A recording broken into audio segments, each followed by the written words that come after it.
Hi, this is Ryan, and I wanted to record this video because it is important, I thought to mention. It's about my past as a person.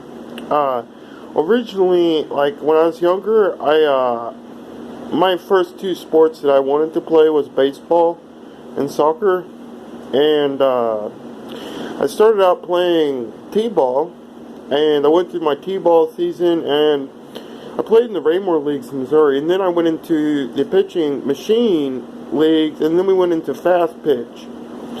And at a particular one game before I got hit twice in the same game by a pitcher with the fastball, and God told me it was between 38 and 45 miles an hour. The ball that he threw at you and what you took in your chest. He hit me twice in the same game, and one went my chest and one hit my bladder right above my loins. But.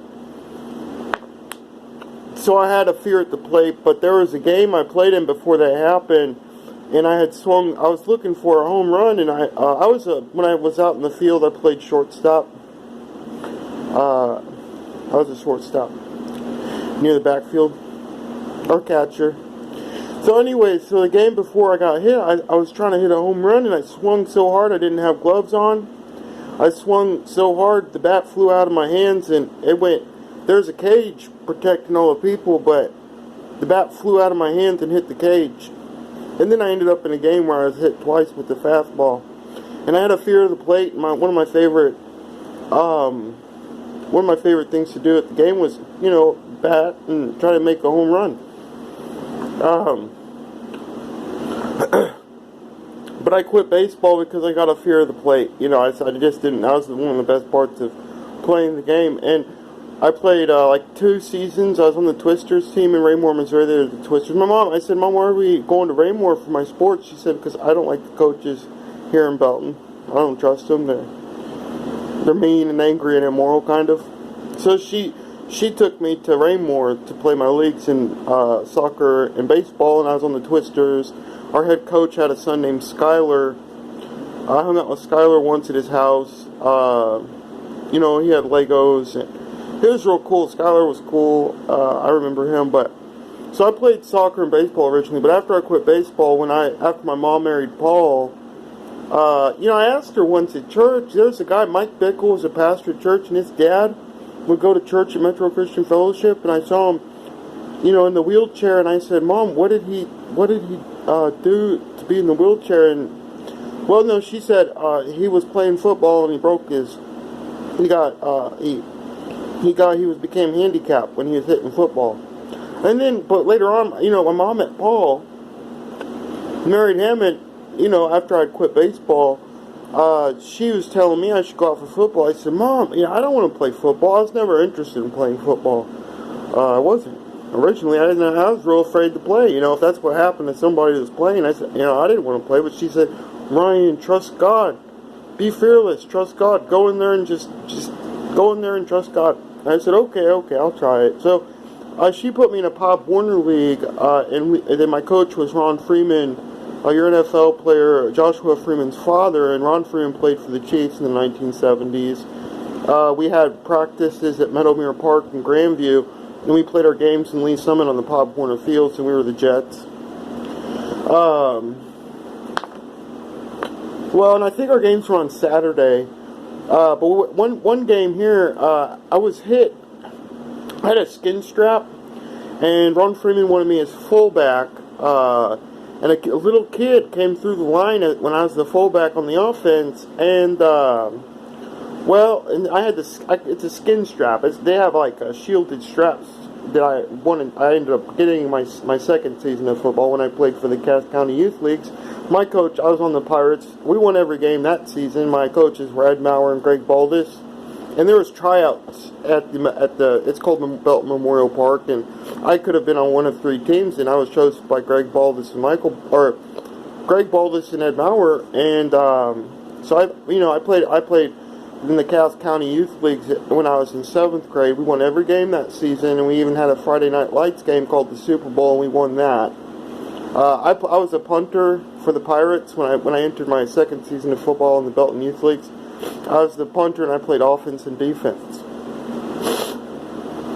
And the coaches chose my spots. I wasn't out. They wanted me to punt, and so I was punting.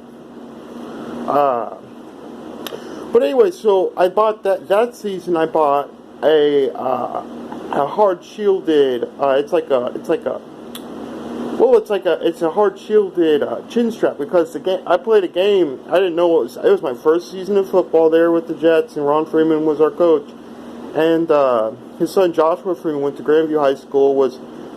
He got a scholarship to K-State, and after being there, I think for 2 years, he ended up being chosen as an NFL draft, and he played his first 5 seasons in the NFL with as a rookie quarterback with the Tampa Bay Buccaneers. Pretty sure. Played Florida, I think. Yep. But so, anyways, in this game, my first season, I was the fullback, and this kid came through the line. And I didn't know how to hit. It was my first season of football. I didn't know anything about it. And he came through the line. I had that skin, that just thin little strap over my chin. And he came up and he put his helmet right in my chin.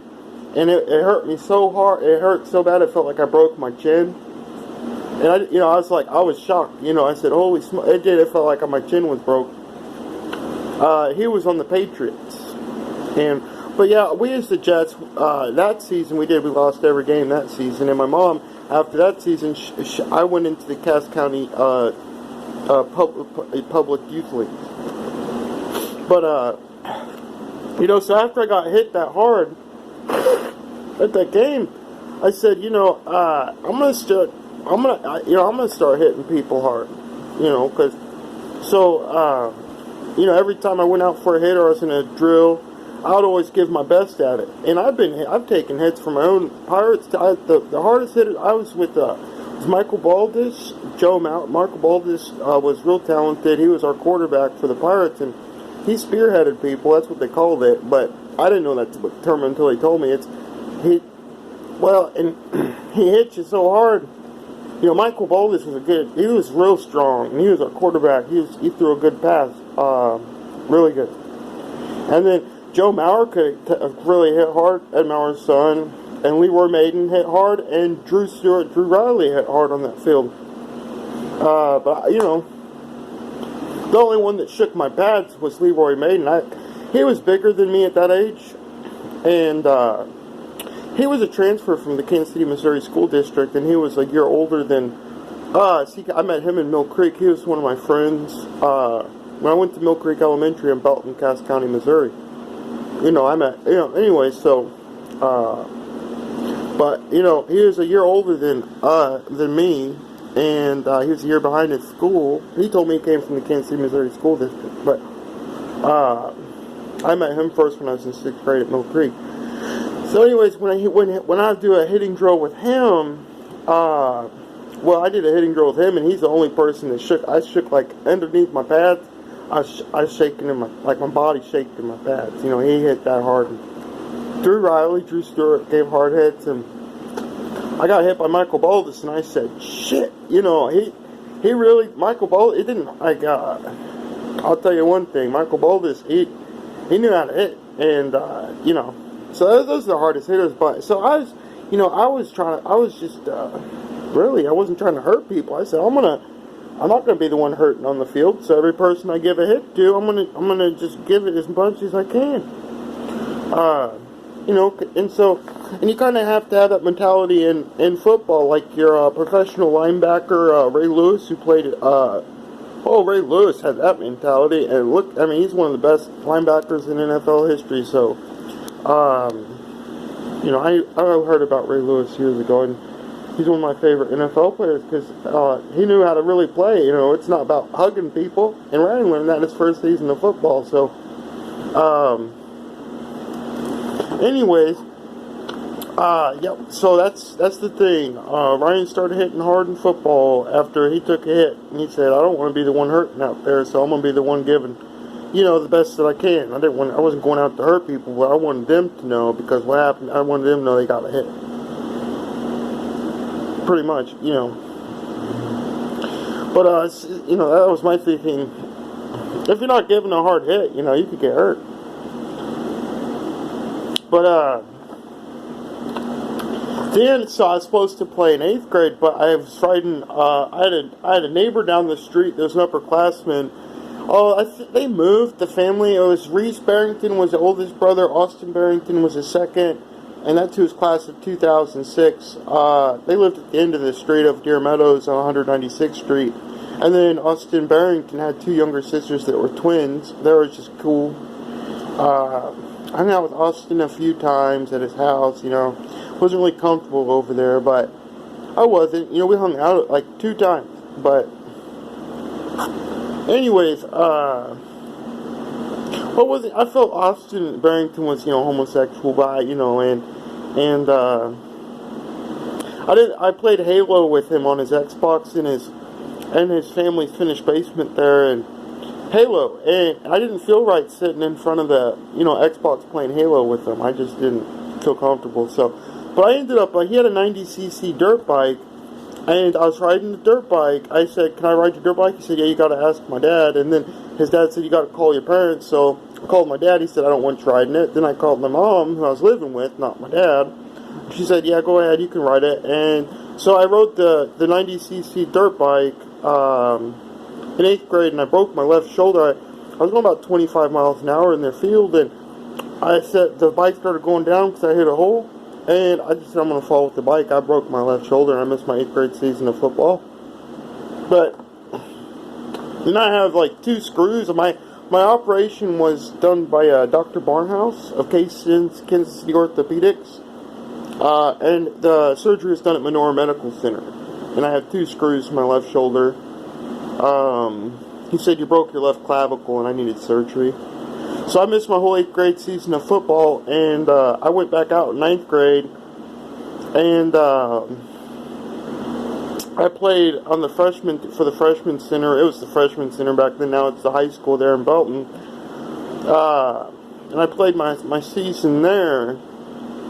And then at the end of our season, when it was finished, the varsity coach at the time came to our line, our whole group of freshmen, and said, we've got a sub-state championship game coming up. There we're playing the Springfield Vikings, and we want to know if, we're going to give some of you a play, who all wants to do it. So like 4 or 5 of us raised our hands, something like that. And I was one of the ones that was chosen. They gave me a different number jersey, and I got my one play, and I was a right defensive end. As a freshman, my bench press was only 185 pounds back then.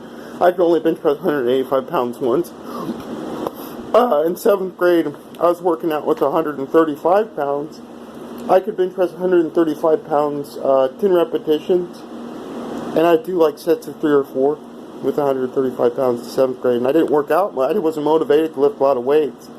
So my bench press at 9th grade was 185 pounds. I could bench press it once, but I had quick legs. I ran track and field in my off season to train my legs for my football season.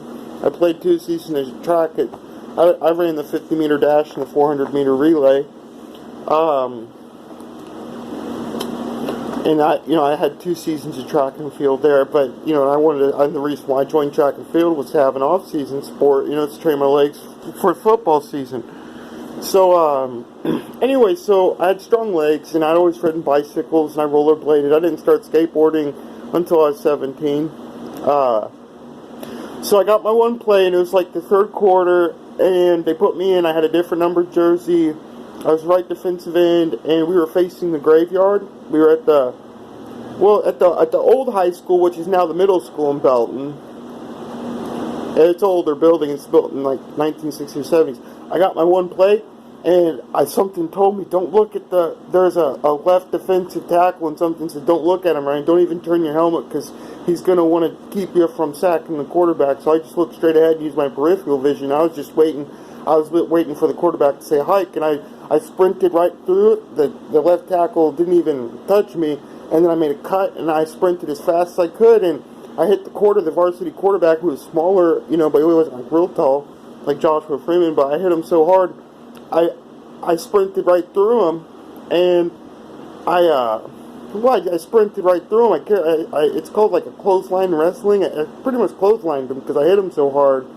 And I ran 5 yards past him after I finished my sprint. he's still holding the football. He's holding the football like this when I caught him in his shoulders and I said clothesline him because he just, like, sacked him. But I turned around, he's still laying on the ground, and he's laying on the ground. And I don't know why he's laying on the ground so long. One of his tackles came over and picked him up after I had ran past him 5 yards, and I turned around because they ended the drill. The referees did. So, but that was the best play I had. That was my last full season of football. And I tried out at Olathe South when I moved here, and I only went to one practice. I left. I said I didn't lift weights. I'm out of the game. I just quit. I quit the team because I said I don't have what it takes. I was carried by a lineman like 10 or 15 yards. It's way bigger than me, and I said I just don't have it. I wanted to be varsity, but I didn't do the weightlifting in between my transition from Belton to Olathe. I stopped after my first practice. So, all right. Anyways, that's my sports history. Thanks. Take care.